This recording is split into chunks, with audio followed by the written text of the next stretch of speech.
Bismillahirrahmanirrahim. Assalamualaikum warahmatullahi wabarakatuh. Waalaikumsalam. Alhamdulillah, Sobat Wahyu semua berjumpa kembali bersama saya Wahyu Utomo dalam bincang bersama sahabat Wahyu. Eh, saya doakan sahabat Wahyu semua dalam kondisi sehat dan mudah-mudahan Allah ridho dengan apa yang kita lakukan. Dan sholawat serta salam semoga senantiasa terlimpah dan tercurahkan kepada baginda Rasulullah Muhammad SAW. Baik, sahabat Wahyu semua, untuk tema bincang bersama sahabat Wahyu kali ini kita akan mengambil tema Teken PP 28, Jokowi legalkan seks bebas bagi siswa. Nah, namun sebelumnya, saya ingin menyapa dulu narasumber kita. Assalamualaikum warahmatullahi wabarakatuh. Apa kabar Bang Rocky? Waalaikumsalam warahmatullahi wabarakatuh. Kabar baik, Bung Wahyu. Bung Wahyu gimana kabarnya? Masya Allah, alhamdulillah luar biasa. Allahu Akbar. Allahu Akbar. Insya Allah. Baik Bang Rocky, saya sebelumnya akan membacakan salah satu berita ini dari Bisnis Tempo dengan judul Jokowi teken aturan pemberian alat kontrasepsi untuk siswa dan remaja. Jadi Presiden Jokowi pada tanggal 26 Juli 2024 telah menandatangani PP nomor 28 tahun 2024 dan Undang-Undang nomor 17 tahun 2023 tentang eh, kesehatan atau UU Kesehatan. Nah, PP ini terdiri dari 1.172 pasal, ditambah penjelasannya dengan total 172 halaman. Tapi yang disoroti di situ itu terdapat statement atau kalimat yang menyatakan bahwa akan menyediakan alat kontrasepsi di sekolah. Nah, ini akan menjadi apa ya? Permasalahan atau justru ini solusi yang diambil oleh pemerintah gitu. Apa tanggapan Bang Rocky dengan berlakunya atau ditekennya PP nomor 28 ini Bang Rocky? Ya, saya menyapa dulu para pemirsa sahabat Wahyu di berbagai penjuru negeri. Semoga semua dalam keadaan sehat dan juga diberikan Amin, rezeki yang barokah dari Allah Subhanahu wa taala. Ini amin, memang tanggapan saya terkait dengan PP 28 yang diteken oleh Pak Jokowi di akhir-akhir masa jabatannya. Ini menurut saya memang banyak bermasalah di situ. Mestinya di ujung masa jabatan harusnya meletakkan kebaikan-kebaikan yang banyak dan juga, mulus dalam, landing-nya. Jadi di akhirnya itu bisa, husnul khotimah lah kalau bahasa agama itu kan gitu. mmm, Jangan di akhirnya malah membuat, banyak kebijakan, banyak aturan yang aneh-aneh gitu. Dan ini termasuk PP 28 ini termasuk banyak masalahnya dan banyak keanehannya gitu. Nah jadi kalau dibilang apa, fokusnya kepada alat reproduksi terkait menjaga kesehatan apalagi sampai, eee, alat kontrasepsi harus diberikan akses atau ketersediaan di berbagai, tempat, atau daerah, atau sekolah bahkan atau kampus dan seterusnya. Saya pikir ini sudah, terlalu jauh, pertama ini melenceng dari tujuan pendidikan. mmm, Kedua, ini saya pikir tidak sesuai dengan landasan ideal maupun landasan, konstitusional gitu, mmm, dalam konteks membuat kebijakan. Nah, kalau kita lihat misalnya ini kan, PP terkait dengan pelaksanaan undang-undang kesehatan. Saya pikir, mestinya, bagaimana memberikan akses layanan kesehatan bagi seluruh rakyat Indonesia dengan baik sebelum terjamin kesehatan masyarakat. Bukan mmm, malah mempersoalkan terkait dengan, masalah alat-alat reproduksi, terutama yang ditujukan kepada anak-anak remaja dan sekolah, ini justru, bisa memicu persoalan baru gitu. Nah, mmm, makanya muncullah, isu bahwa ini melegalisasi apa, seks bebas di kalangan remaja, terutama anak-anak milenial gitu, yang dalam konteks ini justru banyak kasus dan persoalan kan gitu kira-kira. Nah, mestinya yang keluar bukan PP terkait dengan, urusan alat kontrasepsi maupun pelayanan, kesehatan seperti itu. Harus fokus pada, peningkatan iman dan takwa, itu bisa menjaga lebih jauh, gitu. Jadi manusia Indonesia itu harusnya dididik kepada manusia yang mengajak kepada ketakwaan. Menjadi manusia yang baik secara moral maupun secara, intelektual, dan juga dari segi fisik terkait dengan kesehatannya. Ini yang harusnya fokus di situ. Nah, kalau ini saya lihat, malah, fokus di persoalan pelayanan kesehatan yang justru memicu atau bahkan bisa mendorong fasilitasi atau bahkan melegalkan seks bebas. Kalau dalam mhm, ajaran agama mungkin bahkan dikategorikan menghalalkan perzinahan gitu jadinya. iya, Jadi ini, menurut saya sudah bertentangan dengan norma agama yang mayoritas apa, anut oleh masyarakat Indonesia itu mayoritasnya muslim. Bahkan saya mhm, pikir perzinahan itu semua agama melarangnya. Nah ini kok negara masuk ke ranah itu gitu. Nah ini yang apa, bisa ditafsirkan seperti itu. Nah itu yang menurut saya, tanggapan saya terkait dengan terbitnya PP ini, sangat tidak sensitif atau tidak mhm, antisipatif terkait dengan, bahaya ataupun dampak-dampak kebijakan ke depan. Terutama mhm, efek, bisa memberikan ruang yang luas, bahkan bukan yang memberikan ruang, bahkan memfasilitasi, terjadinya seks bebas atau bahkan menghalalkan, perzinahan. Nah itu mhm. yang, akibat kebijakan yang tidak dipikirkan dengan matang atau tidak perhitungkan dengan baik atau tidak disiapkan dengan sungguh-sungguh. Saya pikir situ persoalan di PP 28 ini Bung Wahyu.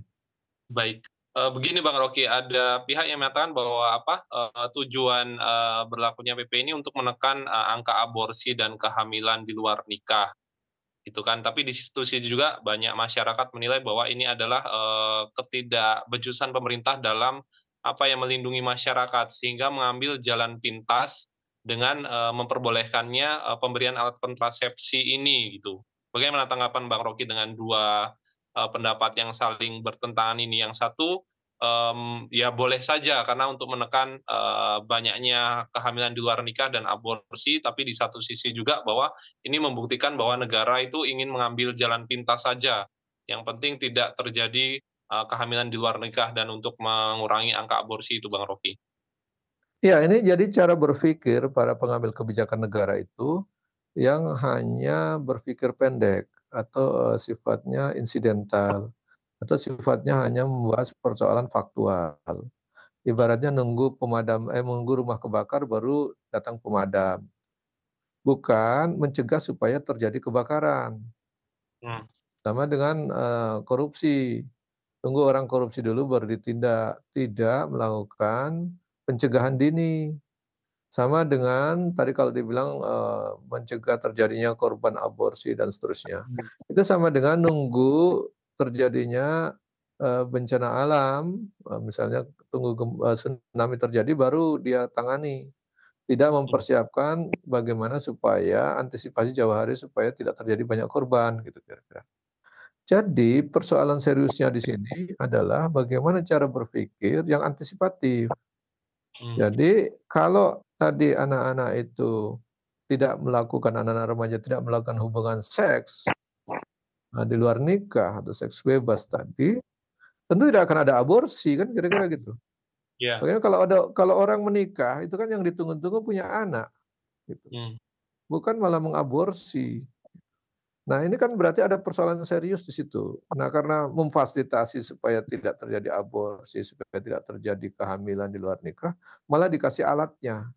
Bukan dicegah perbuatannya. Ini menurut saya negara yang, dikelola dengan cara sekuleristik, yang akhirnya tidak melihat norma-norma agama yang melarang maupun norma-norma moral yang harusnya diangkat gitu. Sehingga, mmm, efeknya hanya mencegah atau bukan mencegah, mengobati ataupun, memberikan antisipasi kepada dampak yang sudah terjadi.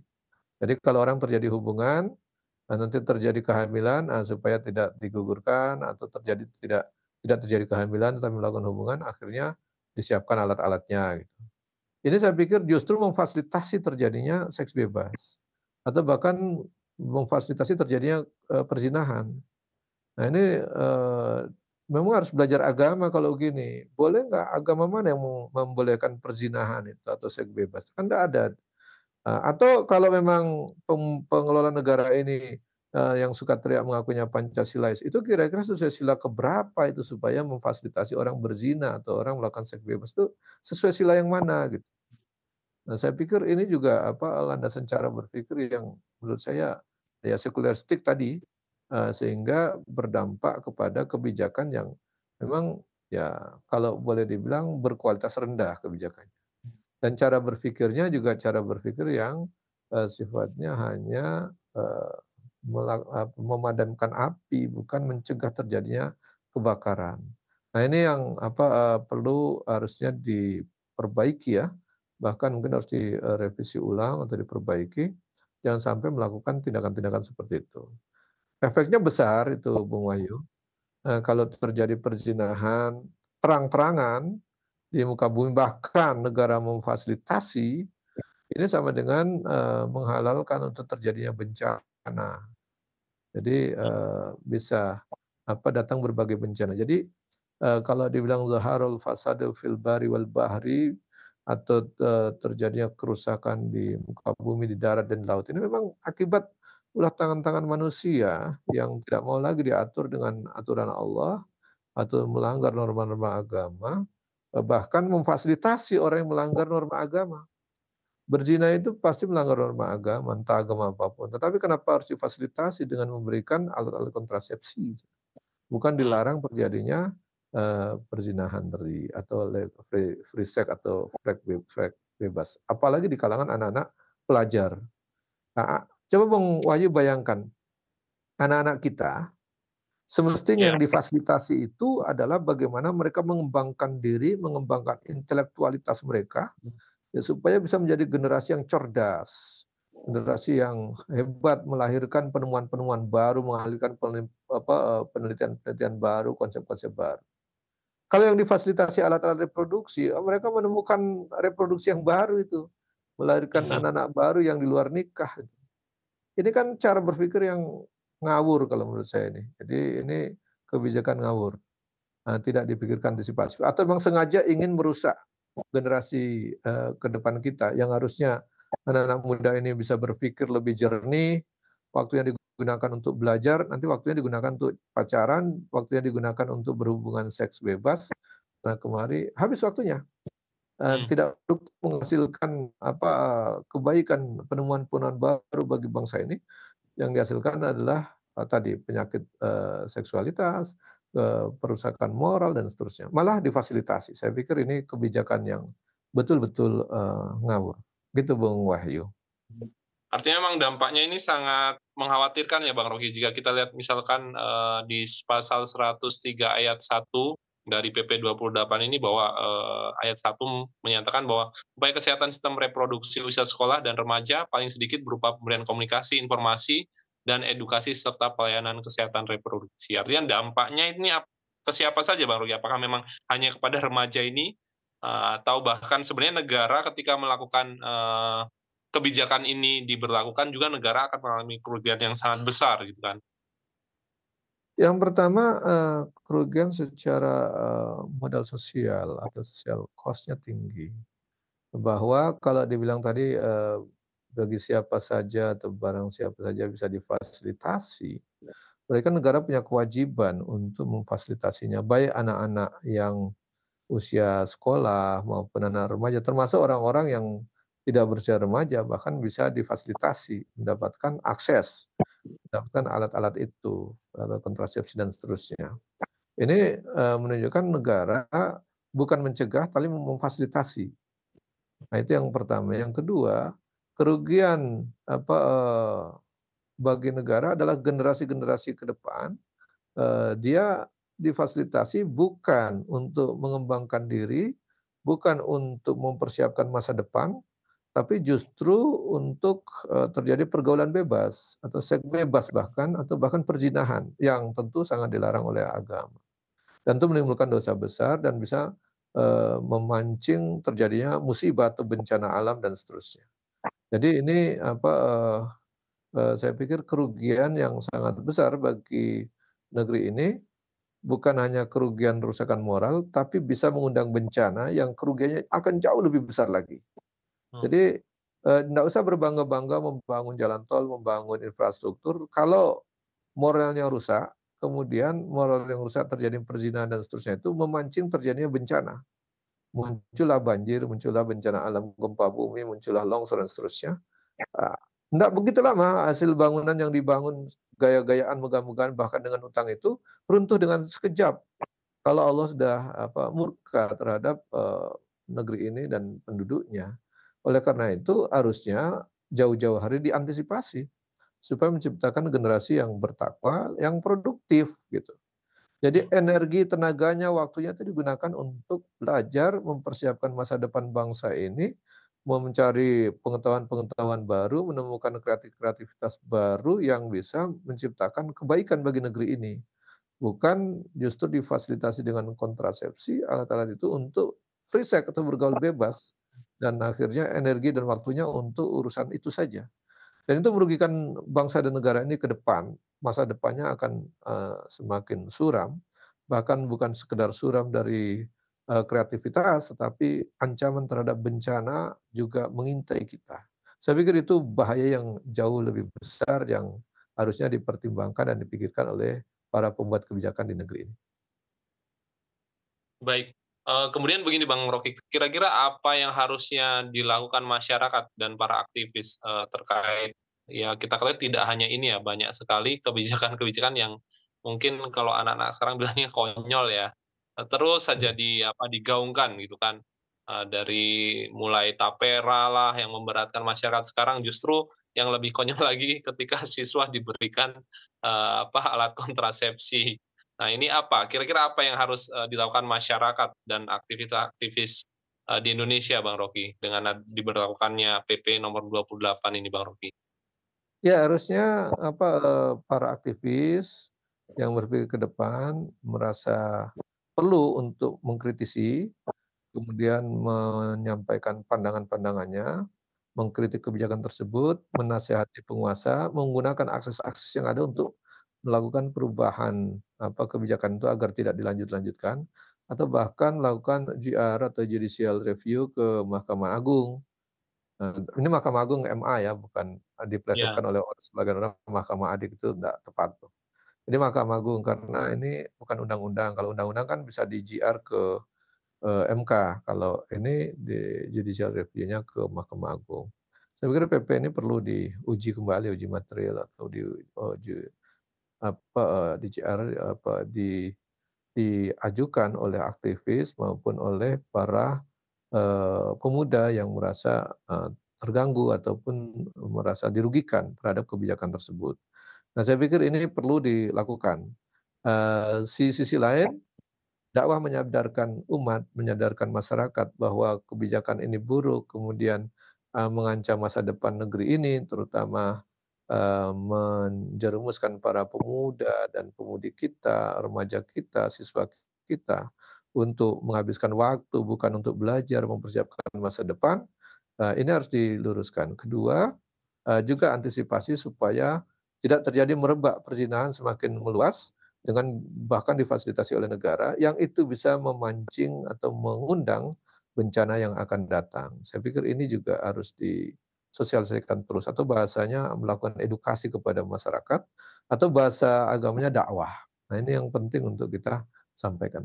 Ya mungkin akan dengan podcast ini kita bisa menyampaikan ke beberapa orang, tetapi mungkin di setiap aktivis harus melakukan kepada, orang-orang di sekitarnya. Supaya, semakin banyak yang paham bahwa kebijakan ini adalah kebijakan yang keliru dan kebijakan yang sembrono atau mungkin ugal-ugalan. Itu Bung Wahyu. baik.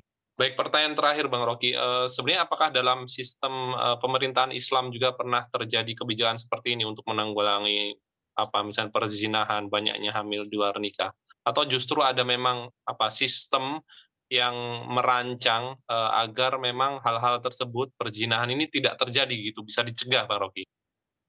Ya kalau dalam sistem Islam itu kan, sangat antisipatif ya. Hmm, Jauh jauh sebelum terjadi perzinahan sudah dilakukan antisipasi dengan berbagai ajaran atau aturan dalam Islam yang mengatur itu. Bisa dicek atau dibahas di dalam kitab Nizam Istima'i itu jelas sekali bahwa dalam, pergaulan pria dan wanita itu dalam rangka untuk melestarikan keturunan saja. Jadi mmm, bukan hanya sekedar pemuasan kebutuhan seksual, tapi memang tujuan awalnya untuk melestarikan keturunan manusia. Sehingga kalau mereka ingin berhubungan memang harus berkeluarga, harus menjadi pasangan suami istri yang sah, secara agama maupun secara negara untuk melahirkan generasi berikutnya. Jadi bukan masalah, anak-anak sekolah yang belum siap menikah dan seterusnya dikasih alat kontrasepsi atau disediakan alat atau bahkan difasilitasi, itu kekeliruan besar. Nah, saya mencatat ada minimal ada 7 hal yang ada dalam sistem Islam itu bisa mencegah terjadinya pergaulan bebas ataupun perzinahan yang secara masif. Yang pertama, ada perintah dari agama untuk menundukkan pandangan, baik pria dan wanita, supaya tidak saling pandang atau saling menggoda gitu. Jadi setiap wanita atau laki-laki yang beriman, itu memang harus menundukkan pandangan, kecuali kepada istri-istri mereka atau suami-suami mereka bisa, secara yang sudah halal, sehingga itu memang, peruntukannya sudah jelas untuk melahirkan generasi berikut atau keturunan, bukan sekedar untuk, berzina ataupun melakukan free sex. Yang kedua, itu memang, disuruh menutup aurat, jadi mmm, tidak berpakaian telanjang dan seterusnya itu. Saya itu, baru melihat rekaman olimpiade tahun 1918, mmm, di mana pemain tenisnya itu pakaiannya itu panjang sampai di bawah, pemain tenis itu. iya, Tapi hari ini kita lihat pemain tenis itu, pakainya mohon maaf sampai, pahanya pun kelihatan. Itu saya pikir kemunduran yang sangat jauh. Dan ini dalam konteks berpakaian saja udah melenceng jauh. Nah itu dalam, ajaran Islam itu diajarkan tuh dalam konteks berpakaian, supaya menutup aurat. Nomor 3 itu Islam memberikan panduan bahwa, kalau bepergian atau harus, dengan muhrimnya atau dengan mahramnya, atau orang-orang yang menjadi penanggung jawab, sehingga tidak berkeliaran sembarangan ke mana-mana. Nah, yang keempat, itu ada larangan untuk berkholwat atau berdua-duaan pria dan wanita yang bukan, mahram atau belum punya, ikatan suami istri. Jadi mereka nggak boleh laki-laki perempuan itu berdua-duaan. Karena memang kalau mmm, berdua-duaan tuh yang ketiga setan, atau bahkan mmm, bisa berbuat macam-macam. Nah, yang kelima, bagi orang yang sudah berkeluarga, maka untuk keluar rumah tidak bisa sembarangan, dia harus izin kepada suaminya. Nah, yang keenam itu, ini yang paling penting, bahwa laki-laki dan perempuan secara komunitas itu memang harus terpisah. Jadi ada mmm, komunitas perempuan, komunitas laki-laki. Kecuali yang menyatukan mereka itu hanya dalam hal pernikahan. Kalau mereka bernikah, mereka baru disatukan dalam ikatan pernikahan itu. Sehingga itu terjadi hubungan yang liar atau seks bebas tanpa ada ikatan pernikahan.